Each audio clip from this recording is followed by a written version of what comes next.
بسم الله الرحمن الرحیم.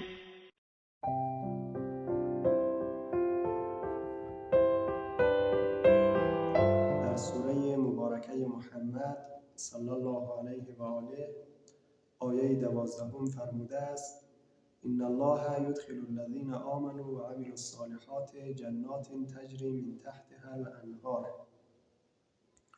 خداوند کسانی را که ایمان آورده و اعمال صالح انجام داده‌اند وارد می‌کند در باغ‌های بهشتی که از زیر آن باغ‌ها نهرها جاری است. این که در بهشت چه نهرهای جریان دارد از آیه 15 همین سوره استفاده می شود که در بهشت 4 گونه نهر جریان دارد: نهری از آب، نهری از شیر، نهری از شراب، البته شراب به اصطلاح قرآن طهور و پاک که از عوارض شراب‌های دنیایی برکنار است، و نهری از عسل. والذین کفروا یتمتعون و یأکلون کما تأکل الانعام. و کسانی که کافر شدند، کافران، از زندگی دنیا بهره میبرند و میخورند آنگونه که چهارپایان میخورند. سوال این است که همچنانی که کافران در دنیا از نعمتهای خدا میخورند، مؤمنان نیز میخورند. تفاوت در کجاست که در مورد کافران فرموده است مانند چهارپایان میخورند؟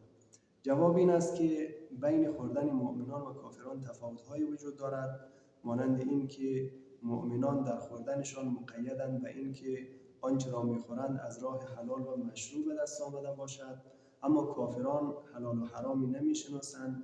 برای آنها فرقی ندارد که از مال خودشان بخورند یا از مال دیگران، مانند حیوانی که برای او فرقی ندارد که از علف صاحبش بخورد یا از علف دیگری.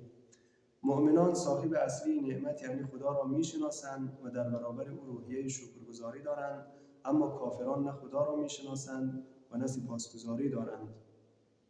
مؤمنان در برابر استفاده از نعمتهای پروردگار احساس مسئولیت میکنند. در قرآن عظیم الشأن در چندین مورد وقتی دستور داده است به خوردن، پشت سر آن تکلیف و مسئولیت را ذکر کرده است.